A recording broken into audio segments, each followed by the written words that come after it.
Hi friends, welcome back to my YouTube channel. ಇವತ್ತು ಮಾವಿನಕಾಯಿ ಉಪ್ಪಿನಕಾಯಿ ಹೇಗೆ ಮಾಡೋದು ಅಂತ ನೋಡೋಣ ಬನ್ನಿ. ಮೊದಲಿಗೆ ಏನೇನು ಇಂಗ್ರೀಡಿಯೆಂಟ್ಸ್ ಬೇಕು ಅಂತ ನೋಡ್ಕೊಳ್ಳೋಣ. ಒಂದು ಗಿಣಿ ಮಾವಿನಕಾಯಿನ ನಾನು ಸಣ್ಣದಾಗಿ ಹೆಚ್ಚಿಟ್ಕೊಂಡಿದ್ದೀನಿ. ಇದಕ್ಕೆ ಉಪ್ಪು ಬೆರೆಸಿದ್ದೀನಿ.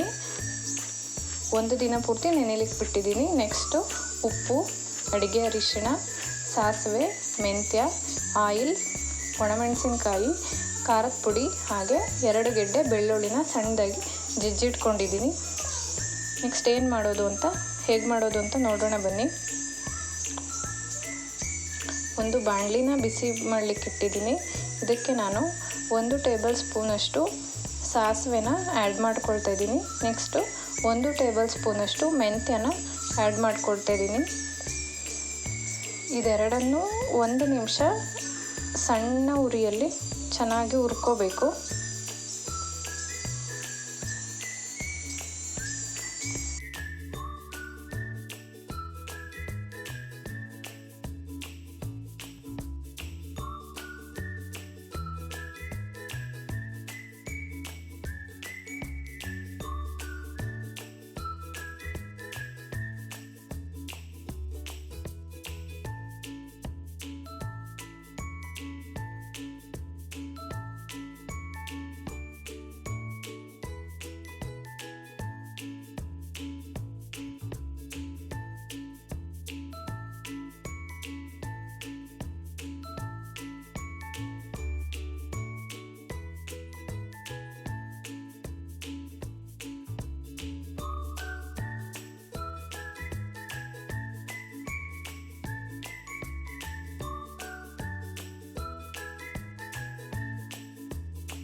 ನೋಡಿ, ಈಗ ಮೆಂತ್ಯ ಎಲ್ಲ ಸ್ವಲ್ಪ ಕೆಂಪಾಗಿದೆ.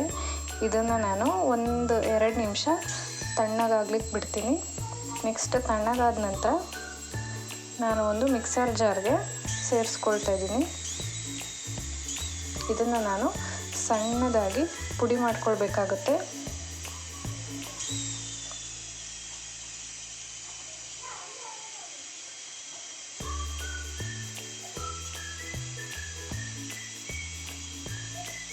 ನೋಡಿ, ಈ ರೀತಿ ಸಣ್ಣದಾಗಿ ಪುಡಿ ಮಾಡ್ಕೊಂಡಿದ್ದೀನಿ. ನೆಕ್ಸ್ಟ್ ನಾನು ಮಾವಿನಕಾಯಲ್ಲಿರ್ತಕ್ಕಂಥ ಉಪ್ಪಿನ ನೀರನ್ನು ಸಪ್ರೇಟ್ ಮಾಡ್ಕೊಳ್ತಾ ಇದ್ದೀನಿ. ಯಾಕೆಂದರೆ ಮಾವಿನಕಾಯಿ ಉಪ್ಪಿನಕಾಯಿ ಮಾಡಲಿಕ್ಕೆ ಸ್ವಲ್ಪ ಕೂಡ ನಾವು ನೀರನ್ನ ಆ್ಯಡ್ ಮಾಡ್ಕೋಬಾರ್ದು.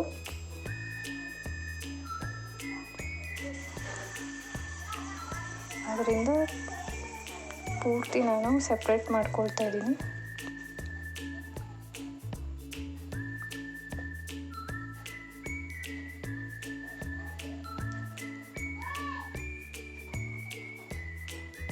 ನೆಕ್ಸ್ಟ್ ನಾನು ಈ ಮಿಶ್ರಣ ಮಾಡಿಟ್ಕೊಂಡಿರೋದಕ್ಕೆ 2-3 ಟೇಬಲ್ ಸ್ಪೂನ್ ಆಗುವಷ್ಟು ಖಾರದ ಪುಡಿನ ಆ್ಯಡ್ ಮಾಡ್ಕೊಳ್ತಾ ಇದ್ದೀನಿ.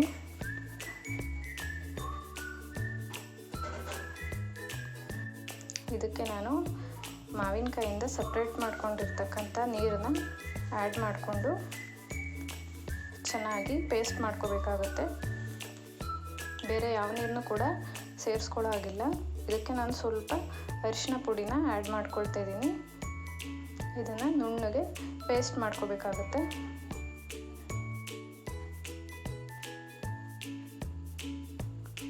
ನೋಡಿ, ಈ ರೀತಿ ನುಣ್ಣಗೆ ಪೇಸ್ಟ್ ಮಾಡ್ಕೊಂಡಿದ್ದೀನಿ.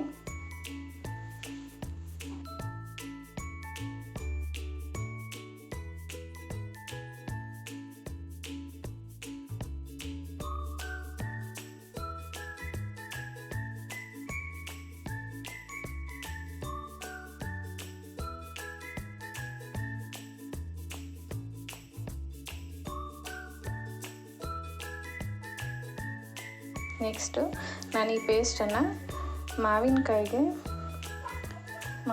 ಜೊತೆ ಮಿಕ್ಸ್ ಮಾಡ್ಕೊಳ್ತಾ ಇದ್ದೀನಿ.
ನೋಡಿ ಈ ರೀತಿ ಚೆನ್ನಾಗಿ ನಾನು ಚೆನ್ನಾಗಿ ಮಿಕ್ಸ್ ಮಾಡ್ಕೊಂಡಿದ್ದೀನಿ. ನೆಕ್ಸ್ಟ್ ನಾನು ಇದಕ್ಕೆ ಒಗ್ಗರಣೆ ಹಾಕಲಿಕ್ಕೆ ಮತ್ತು ಒಂದು ಬಾಣಲಿಗೆ ಬಿಸಿಯಾದ ನಂತರ ಒಂದು 6 ಟೇಬಲ್ ಸ್ಪೂನಷ್ಟು ಆಯಿಲ್ನ ನಾನು ಹಾಕ್ಕೊಳ್ತಾ ಇದ್ದೀನಿ.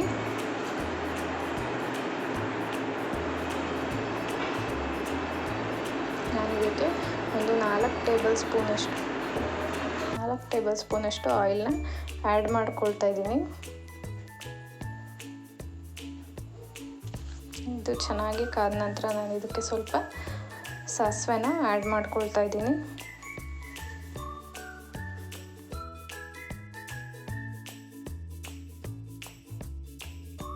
ನೆಕ್ಸ್ಟ್ ನಾನು ಇದಕ್ಕೆ ಬೆಳ್ಳುಳ್ಳಿನ ಆ್ಯಡ್ ಮಾಡ್ಕೊಳ್ತಾ ಇದ್ದೀನಿ. 2 ಗೆಡ್ಡೆ ಬೆಳ್ಳುಳ್ಳಿನ ಚೆನ್ನಾಗಿ ಜಜ್ಜಿಟ್ಕೊಂಡಿರೋದು. ಒಂದು 2 ನಿಮಿಷ ಚೆನ್ನಾಗಿ ಹುರ್ಕೋಬೇಕು.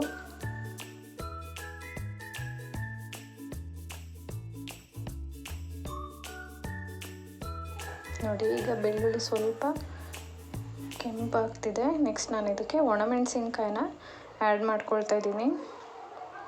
ಇದನ್ನು ಒಂದು 2 ನಿಮಿಷ ಎಣ್ಣೆಯಲ್ಲಿ ಚೆನ್ನಾಗಿ ಬಾಡಿಸ್ಕೊಳ್ಳೋಣ.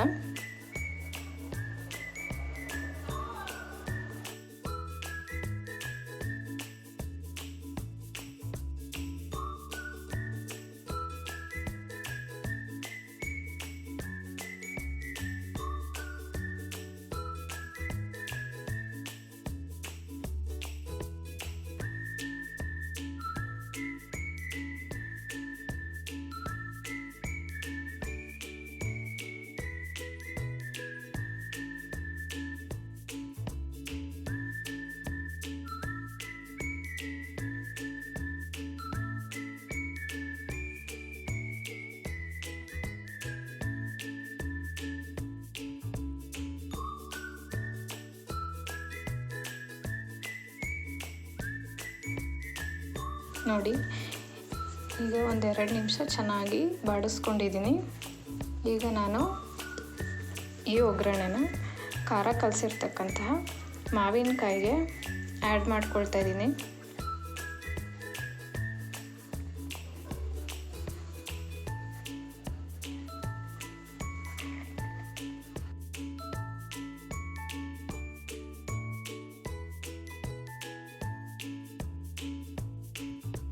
ಈಗ ನಾನು ಹಾಕಿರ್ತಕ್ಕಂತಹ ಒಗ್ಗರಣೆ ಜೊತೆ ಉಪ್ಪಿನಕಾಯಿನ ಚೆನ್ನಾಗಿ ಮಿಕ್ಸ್ ಮಾಡ್ಕೊಳ್ತಾ ಇದ್ದೀನಿ. ಈ ರೀತಿ ಮಾಡ್ಕೊಳ್ಳೋದ್ರಿಂದ ಉಪ್ಪಿನಕಾಯಿ ಬೇಗ ಹಾಳಾಗೋದಿಲ್ಲ, ತುಂಬ ದಿನ ಹಾಗೆ ಇಡ್ಬೋದು. ಹಾಗೆ ಇದಕ್ಕೆ ನಾನು ಸ್ವಲ್ಪ ಉಪ್ಪನ್ನ ಆ್ಯಡ್ ಮಾಡ್ಕೊಳ್ತಾ ಇದ್ದೀನಿ.